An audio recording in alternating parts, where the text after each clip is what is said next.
We are here today with Nicole from Roots. She's been trained for 4 years, 4.5 years. Oh my gosh, no, barely over a year and a half. No way. Yeah, I hit 2 years in April. Okay, well she rolls like she's been training for like 4 years. It's so nice, stop it. And we're just catching up. She had done one of these before. We're just catching up with her, seeing how her journey is going. We're gonna start it just for people that haven't seen the first one. How did you get into jiu-jitsu and then to the point where you're at today with your 4.5 years of training? So my daughter was taking Muay Thai over at Mango Tree. Okay. And I saw the Roots sign, and I didn't know like what gym I wanted to go to or anything. Like I had a long list I wanted to try, and I saw that one, so I was like, I looked on Instagram, found Roots, and that's the only thing I could find at the time. Found Joey, and I like, wrote this big long message asking all this stuff about it, and he's like, just show up. And he's like, just come train, come train, show up. Just come. Yeah. And so he's like, you're welcome anytime. So I showed up, and like, I was sold on. I had a whole list of gyms I was gonna go to, but my first day there, everyone was just so like. I remember walking in, everyone was just smiling. So I was like, all right, I like you here. And this was back at the old location, yeah, one classes. Okay. Yeah, old location, and I think it was end of March, early April, 2023. Okay. And I was addicted. After I was hooked, like right then. So that's how. Yeah. Like when you catch the vibe, you walk in like this is where I want to be, you know. Yeah. And I've talked to people where they're like, I wasn't sure. I changed gym to gym. There's people like when I walked in day one, I was like, I'm staying here. This is the spot. Yeah. I don't need to see anyone else. Yeah. It's cool when that happens. Yeah, it was just like an instant click. Like the vibe was so good. Everyone just like treated me like family, and I don't really have family out here, so I was like, oh, this is like perfect. So yeah. So what got you out to Hawaii? Because you said you're not from here, but you're from like kind of in the middle of nowhere. Oh yeah. So originally in 2011, I came out here for a dance team scholarship for HPU. Oh, okay. And then I ended up leaving and got married, had children, and we came back here 2015, 2016, and we were here for 3 years, and then left again, went to Washington, and then came back at the end of 2022. 2022. Okay. Yeah. And then we've been here ever since. And you plan on sticking around here? Like Hawaii's kind of seeming like you've been here, like you keep coming back? I know, and like third time's the charm, but I don't know. It's kind of up in the air right now if we're gonna stay or if we're gonna go. Okay. But I know we have at least another year left. Okay. So okay, we'll good, see. good. It's a good place to raise kids. Yeah. And you have kids. Yeah, and I love the family that like we don't have like biological family here, but I love like I call it like my gym family. Like they're like literally my mom, my dad, my sisters, like my brothers. I love everyone that like I've created this little like family. That's awesome. Yeah. Like that part of what you get out of jiu-jitsu, what people get out of jiu-jitsu, it's so crucial. And like you said, you walked in, you knew right away, this is this place. It's not just the training. It's I mean, it matters, right? It's not just the jiu-jitsu part. It's the other parts. Like I would have never had that if I like my kids wouldn't have had their aunties and uncles if I never came and just tried it one time. And I'm like, look at us now, a year later, and they're like, oh, always talking about like Auntie Ash. So yeah, I love it. I'm very grateful for it. And it helps you integrate into the culture. You get to meet the local population. Yeah, they taught me how to use chopsticks. Yeah, I've learned so much. Yeah, it's very nice. That's very cool. Let's get back to the jiu-jitsu side. Yeah. You have a pretty extensive competitive career already. So I've seen you at tournaments. I've seen you at super fights. Yeah. What made you decide to like, hey, I'm just gonna throw my name in there and go into like absolutely everything? So I was like a couple weeks in at Roots, like 8 or 9 weeks in, I did my first tournament, and I didn't even know what a sweep was. I didn't know nothing. I remember one of the guys asking me like, "What's your game?" And I'm like, "I don't know. I don't really have a game." So I just went out there. I had never done no-gi before. Oh gosh. And I told Joey the day before, oh, I registered for no-gi too, because it was like $30 more. Might as well, we're already here. Yeah. So he was like, oh, good to know. Never did it before. Didn't know what I was doing. But I got second my first tournament in gi, and I got first in no-gi. That's not a bad result the first time. After that, I was hooked. Like even after that, and like the craziness of all of it, it reminded me of like cheer competitions and dance competitions, and that's what I grew up doing. So I was like, oh, I really like this. Was there, you think, some carryover, whether it's the physicality or the mental preparation between what you did prior with dancing and cheer into jiu-jitsu? I think it's both. But like it's super independent though. Like it's crazy because like when you're in the gym, everything is about team and everybody helps prep you, but then you go out on the mat and it's like you're all by yourself.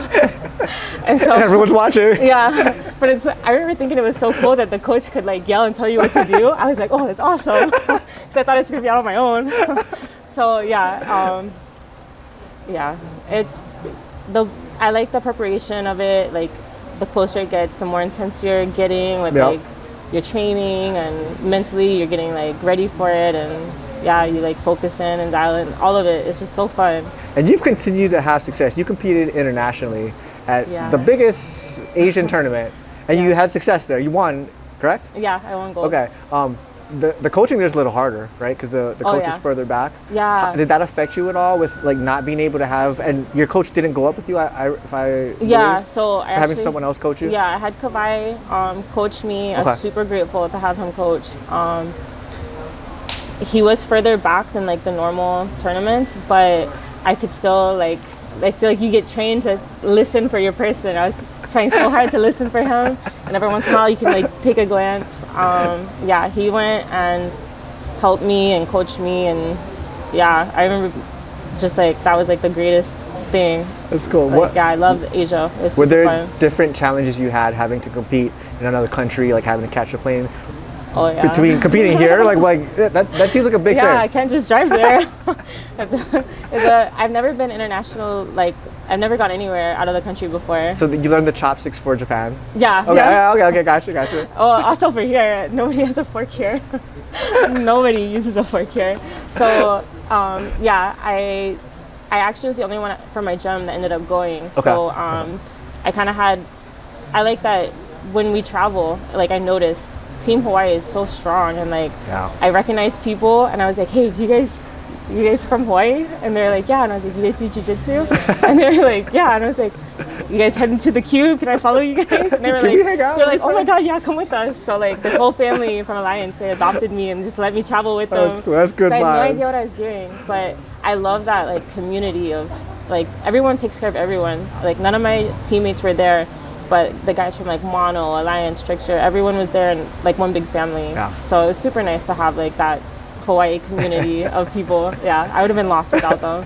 It's really cool to see like when we're here, we're at the tournaments, we're cheering for our team obviously, but it's not like we're cheering against the other team. Oh yeah. And when we go somewhere else, I know at Masters World, Jiu-Jitsu Con, it's the same thing. There's like a ton of Hawaii athletes. And we all hang out together. It's like, hey, where you guys going? We all kind of meet up afterwards. It's such a good vibe. Yeah, I love that. I really love that about the Hawaii community. I think it's like super unique to hear too. Like I feel like very blessed that we have like this community. That's why you gotta stay. I know. I love it so much. Okay, state of the competition vibe. I was present when you were getting ready for your first super fight, and you were cutting weight for a day before weigh-ins. Oh my goodness, yes.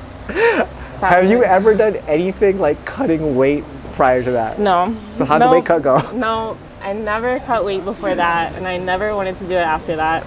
I was that's not a thing I like to do. I don't think anybody likes it, but like no one likes it. Yeah, but I was like, well, maybe not next time. That was really hard, and the guys that I was around, they really had never experienced cutting weight with a girl before. Okay. So that was fun for them. There's some differences. Yeah. There's some differences. And so I ended up just doing like a water cut. Okay. And that's what helped me hit that goal weight for this first super fight. But I did it, and I'm glad I did it. It was definitely like a learning lesson, and like it is what it is. It's part of it. So did you learn anything? Are you going to do that again, cut weight again, and then there's just differences you're going to have from the first time to the second time? Yeah, so like sometimes I'll be a little bit over before like certain tournaments, and now I know what to expect. I know pretty much what I need to do and start way further out, not just right then. So like 5 pounds seems like it's nothing, but sometimes it is. Yes. So yeah, I've definitely learned from that first time. It's good. Yeah. I think like when people are wrestlers or something and they're used to it, they know how to do it. Yeah. But if you don't have someone kind of guide you through the first one, like you're like, am I doing this right? Like, why do I feel so miserable? You helped me so much. We came down for the first one. I was like, what are you doing? Like, Like, you look miserable. Yeah, I was. But once you kind of figure out what works for you, and I have friends that are like, I like the sauna. I have friends like, I like the baths. Like, guys that want to water load. I have a friend who like just gets trashed the night before because it dehydrates you. Yeah. You know, and like everyone has their thing, but once you kind of figure out what works for you, like, this is what I do. This is how I get through it. Yeah. So yeah, I think like the more you do, the more you get.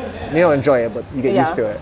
Yeah, for sure. Like it was definitely an experience, and I've been pretty lucky to not really have to do it. I try to like maintain it, but it's hard. Like, you know, being a mom and balancing jujitsu and all of that, you can definitely like fluctuate with weight. Yeah. But when it comes time to like tournaments, I know buckle down, and I don't want to cut weight.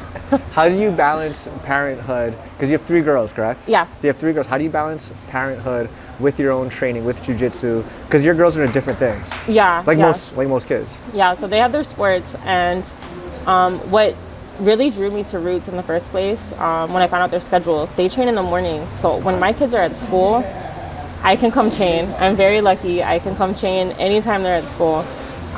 So that's how that schedule pretty much works. Nice. And they also, they come train for kids classes and stuff sometimes. Okay. So if they're here, like I'll help the kids class. I might stay for like a comp class after, but usually I try not to train if they're out of school.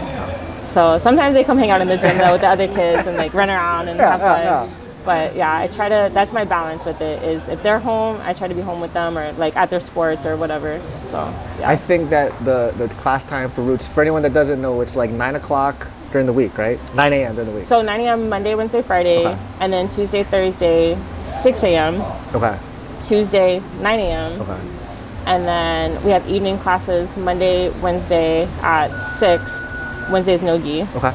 And then Friday open mat at 6. Okay. And then Saturday 9 a.m. Okay. Yeah. I think that 9 a full like schedule now. that 9 a.m. time slot is like the parent slot. Yeah. It's it's the like shift worker slot, because 6 a.m. is like the I have to make it to work, right? And I'm like 9 a.m. is perfect for so many people. Yeah. And I really feel like on this island, you know, you talk about the island vibe. Guys from everywhere come. Like, I gotta get some extra reps, and I'm coming to Roots. Like, you come to the mats at 9 a.m. and there's black belts from everywhere, and you're like, oh, this is gonna be cool. This is gonna be amazing. Yeah, and we get a lot of like firefighters Yep. and police Yep. and like stuff like that, and they're getting off work and they just come right over here. And it's pro state, so it's so central to everything. Yeah, super lucky for that. That's such a great time slot. It seems like it wouldn't work, but it works out great. Yeah, and for a while we were one of the only 9 a.m. classes. Okay. And I looked and looked, and there wasn't many at the time, there's like not. a year ago, and so. Yeah, it just fits so perfect with like mom life. I think it's the most established for sure in this area. Yeah. But it's the most established 9 a.m. class. It's a great time slot. Yeah.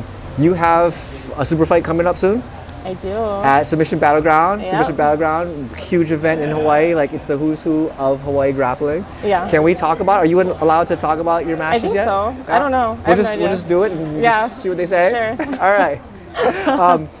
You want to give us a backstory on how the match came to, who you're fighting, and maybe the strategy a little bit? I think everyone kind of knows strategy. No, not gonna. No strategy. Okay, no strategy. Okay. But I had heard that I might have a fight. Okay. And so I got a call on a Monday, and he asked if I wanted to fight Shayna. Okay. And I was like, And we're talking Shayna from Concept. Okay. Yeah. So I actually was in Japan with her. She was at Asia Open. Okay. Just hang out with everybody. So you guys are like friends. Yeah. Like besties. Not quite, but we're like I friends. don't know, Yeah, we're friends. we're pretty good friends. Yeah. And so when I found out it was Shayna, I was like, oh. I was like, well, because I feel kind of awkward, like fighting a friend. Right. My last 2 super fights, I didn't know them. I know them now, but I didn't know them. But I was like, well, if she says yes, I'll say yes. Like, I'll see. It's up to her. And he let me know like 5 minutes later. She confirmed, and I was like, oh, I just got another super fight. Oh, cool. Yeah. So I was happy. I was so happy to get a fight, because that was a really good night. Like, I felt very blessed to like be able to go and fight last time. So I'm very happy that I get to go and fight again. Yeah, and just like showcase what I got. So I heard the backstory. We sat down to talk with Shayna. She asked for the match. She asked for you. Oh, okay. Okay. And you seem like you're cool with her saying like, oh, I want Nicole. Yeah. But there's a way to call out fights that you want. Yeah. And like you can be friends person before and even after, or I mean both, right? But it's like, respectfully, if I call someone out, it's not like we're punching each other in the head. Like, yeah, we're competing, but like jiu-jitsu kind of has a vibe where we can compete against each other. Oh yeah. And we're not gonna be enemies. We don't have to trash talk each other. Yeah. I think that Hawaii vibe helps out too. Oh yeah, for sure. I don't think this would like be cool anywhere else but here. But I also think because we're so tight knit on island, like I feel like all jiu-jitsu people on island know everybody. Yeah, Like yeah. you recognize everyone everywhere you go. So no, it's cool that she asked for it and like wanted to fight. I mean, okay. I think we have very opposite games. Alright. So I think it will be very interesting to see that night. I think it's going to be a good matchup. I like that they seem to have submission background, seems to have understood the athletes, Yeah. and they put together matches that are going to be good, competitive, and exciting. Yeah, I agree. I think it'd be a really good night. It was last time. I Yeah. loved it. Yeah, it was a great super event. Good night. So- Right on. That's kind of what I want to talk to you about. Is there anything that you would like to talk about? Any topics like on your mind or stuff you want to get off your chest at all? No, I don't think so. Anyone you want to call out after Battleground? Yeah. Or who would be like your dream match? I like to ask that a my lot. dream match. Dream match, anyone in the world, and then we'll go Hawaii only. But first, start anyone in the world. Oh my dream gosh, match. no, because No? I don't even really watch jiu-jitsu. Maybe like not even a jiu-jitsu person. Maybe you just want to scrap with like I don't know, Taylor don't Swift or know. something. Well, like before jiu-jitsu, I never even like to like watch any fighting. I was like, no, I don't want to see the fights. And now I'm like, okay, I'll watch a little bit. Yeah, because I never watched any. I never watched Nothing. UFC or nothing. Nothing. Okay. Yeah, I think. I don't know. No. I'm too nice. Okay. Like, How about in Hawaii or on island or On anything? island? Yeah. Dream match. Just someone you like. Oh, I'd love to compete with that person. I don't have it. I don't Nobody. know. No. No, not really. Nothing. Okay. Hey, I don't, because it is. I don't like to. I personally, I don't really like. Because I think I'm still so new that I don't like to like fight my friends. I feel like it's such an awkward like balance of like, for 5 minutes we're not friends. Sorry. And so I don't know. I wouldn't call out anybody, but I mean, someone call out me. Whatever. You're open to it? Yeah, sure. Yeah, not Let's going to go. be offended like you scrap anyone? No, yeah, That's a let's good go. attitude. I'll take it on anyone. Yeah, if they want to go, sure. Awesome. Yeah. All right, how do we find you on the socials? On Instagram, Okay. Nicole, Neeko, period, rolls. That's Okay. ROLLS. Okay. Yeah. So, All right, Nicole from Roots, thank you for your time. I appreciate it. thank you. Thank you.